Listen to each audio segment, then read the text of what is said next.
Hey there YouTube, France Hopper here. It's Thursday, the 10th of... what are we in now? November? November, yes, because Christmas is next month. Well, today we have an unboxing, and some of you may say Christmas has come early. I say it's just another new release Thursday and perks of working for the company that I happen to work for. Anyway, tonight we are going to be unboxing the PlayStation 4 Pro. That is what it looks like on the front. It's not terribly exciting, really. It looks pretty similar to what the original PS4's box looked like. For comparison, there's what that looked like, and it's actually about the same size.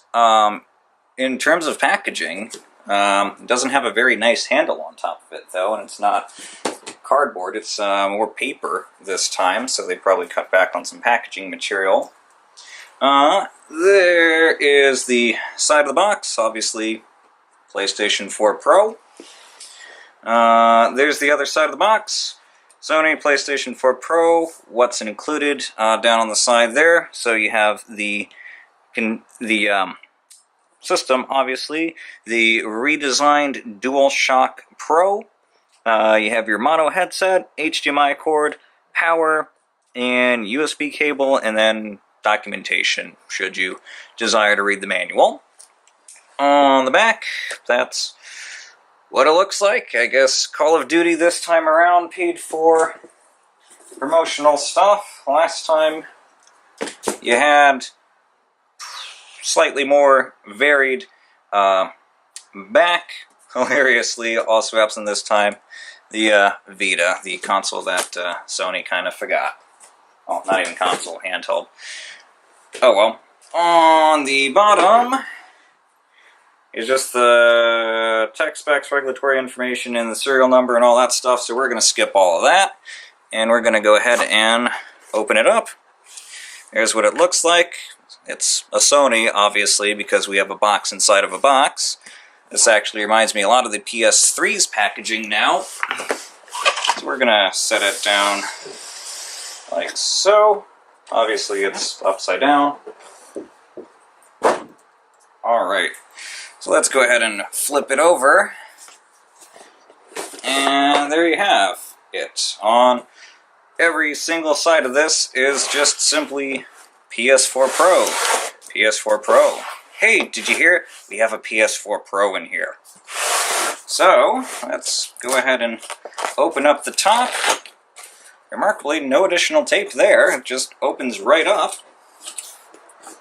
And let's take a look at what we have.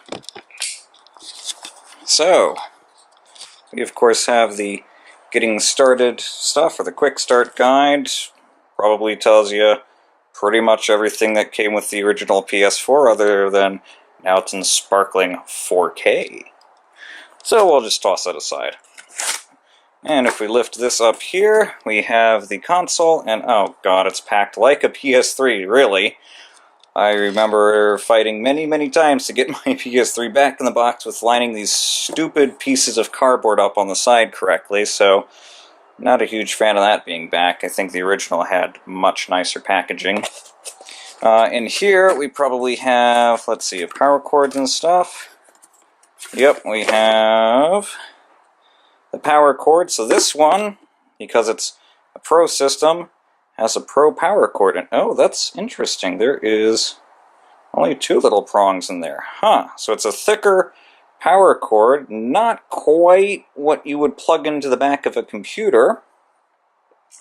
And, still no grounding plug. Interesting. Okay, this is not exactly what I was expecting. It's just simply thicker.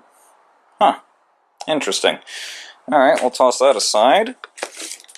We have our USB charging cable, which looks like it might be a little bit longer this time around. Maybe.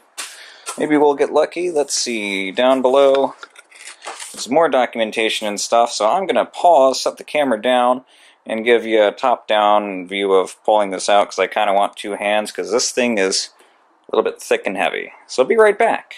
And we're back. So let's go ahead and let's take out the PS4 Pro. So, let's grab that there. Actually, this is not too heavy at all. Actually, it's moderately light. I guarantee you I'm going to forget how to pack this thing really quick, although, let's see. At least it labels which side is up. That's an improvement over the PS3, but it does not say if that's the left or the right side, so you'll kind of have to play with it. So let's drop the cardboard back in there. Wow, we have some documentation all the way down at the bottom.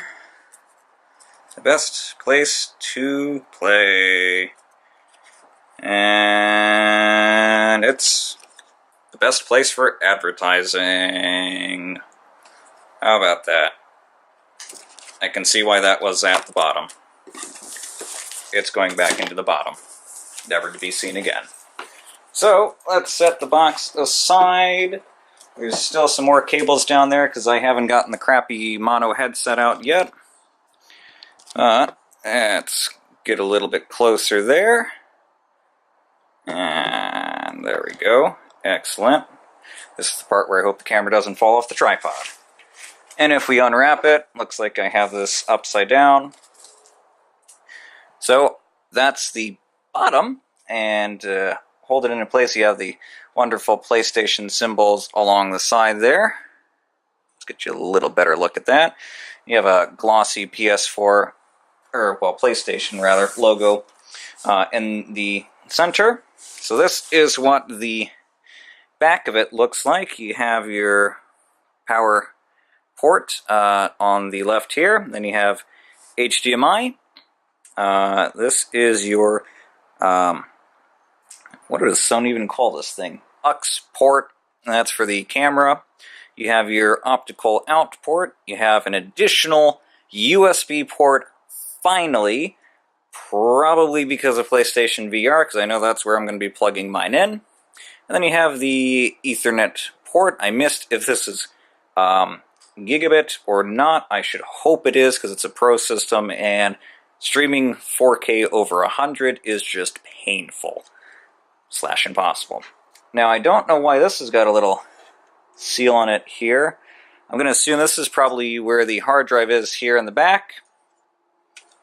So, if we flip it over onto the top, granted this blends in wonderfully with my footrest, the top is all matte this time, with the exception of the PlayStation logo, which is still glossy.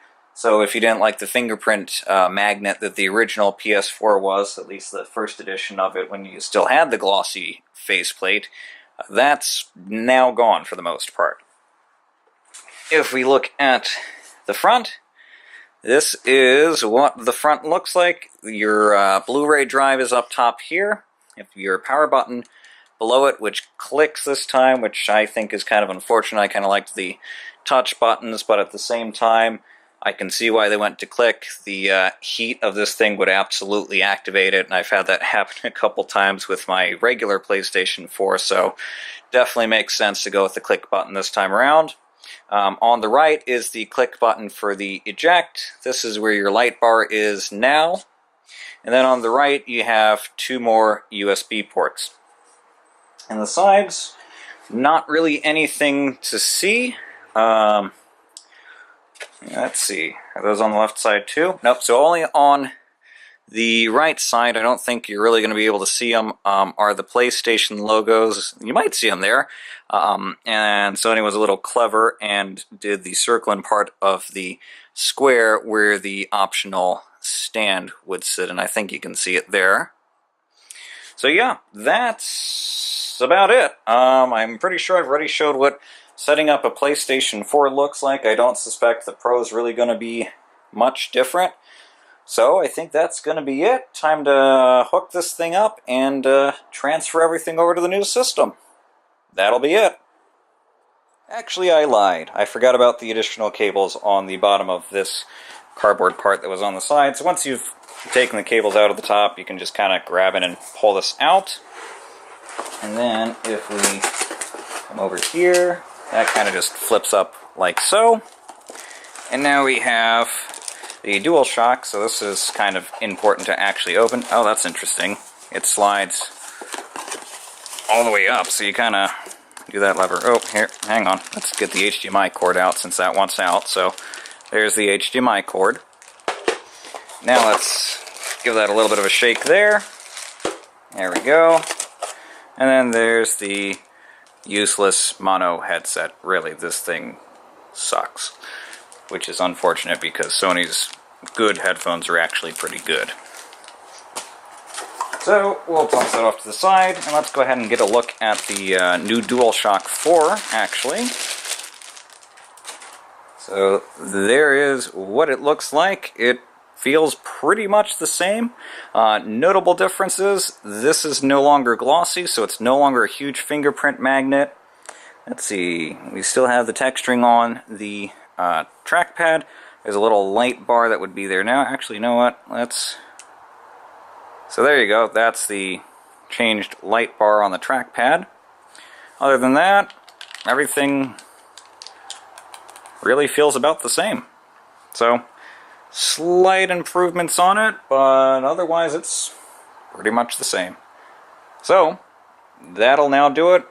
Time to get transferring.